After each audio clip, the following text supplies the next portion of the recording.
Hello, this is Hallee Bridgeman and we're doing the whole food, real food Thanksgiving.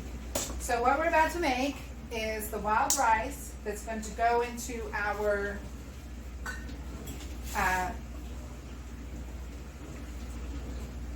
small squashes. Let me show you. So earlier this morning I roasted some miniature squash. And we're going to fill them with wild rice. And then we'll put the lid on them. And they'll be beautiful on the table. So, and they also taste really good. Like the flavor of the pumpkin with the flavor of the wild rice is absolutely beautiful. Alright, so I have 2 tablespoons of olive oil that are heating up in my pot. And to that I'm going to add 2 onions and the last of the celery that I have in the house.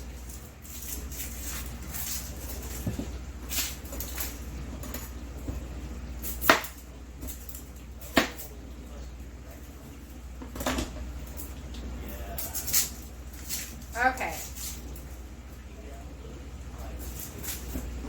Now,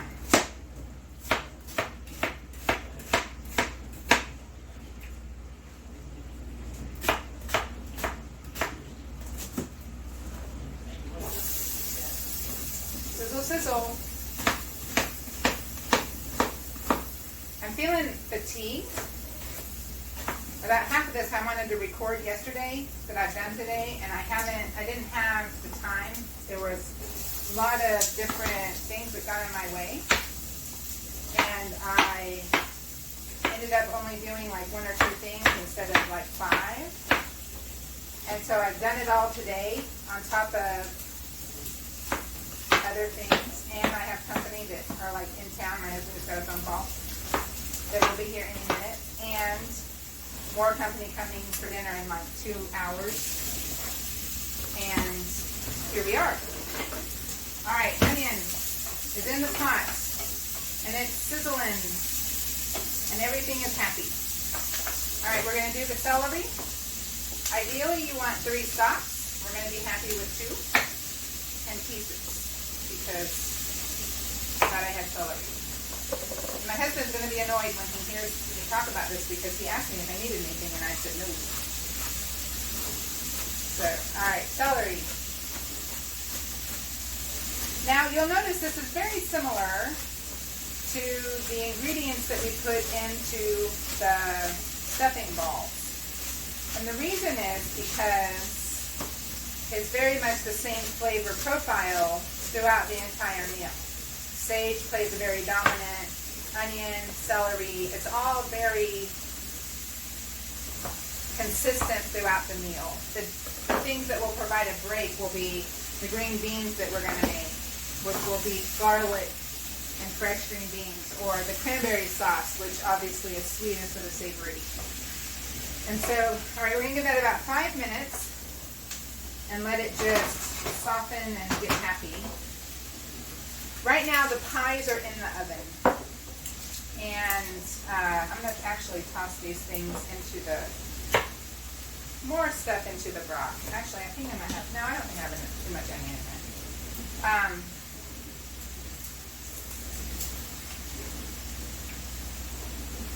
And that's okay.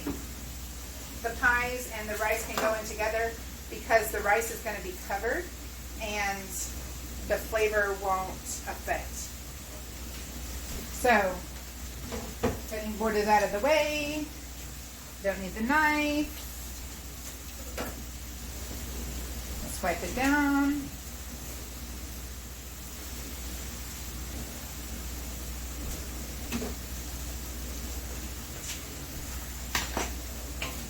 So to this onion and this celery, I'm going to add a teaspoon of salt and a half a teaspoon of dried sage. Yes, we can use the fresh sage that we have. You would use a good tablespoon of chopped up dried sage. You're not going to get a different flavor using the dried. it's fine to use the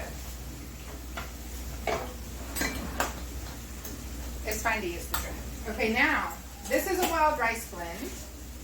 Let me get in a little ramekin and you can see it. It's basically brown white rice,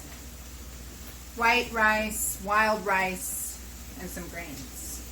This is a beautiful mix. I make it for my family all the time.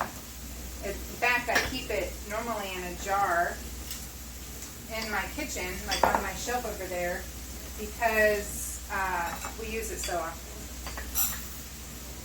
I have found that this tastes better when cooked with a broth instead of water. And so that's what we're going to do today. So I'm going to put this in with the spices and with the onion and with the celery and just let it kind of toast the rice a little bit. Let it soak up some of that oil that I put in there before I add the broth.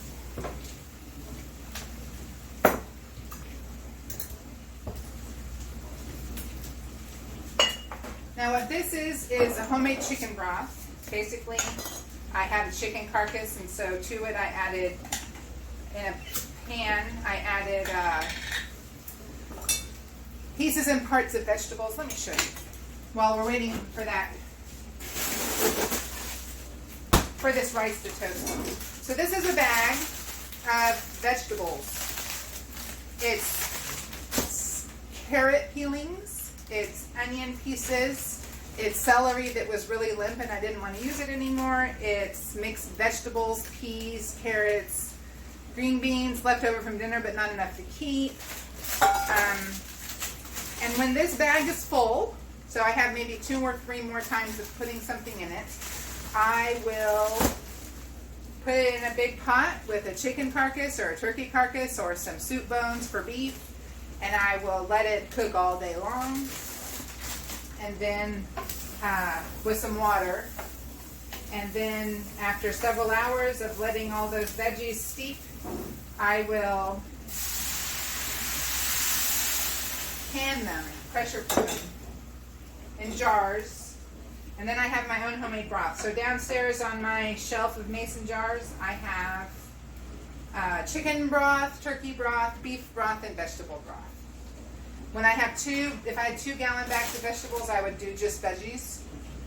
All right, so I've added a quart of broth to this, and I'm going to put the lid on it.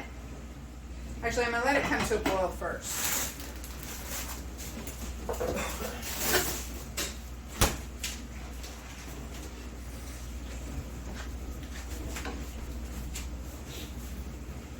Are they here? No.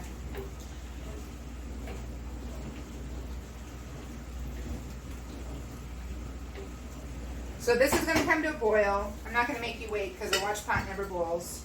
I'm going to put the lid on it, and I'm going to put it in a 425-degree oven for like an hour.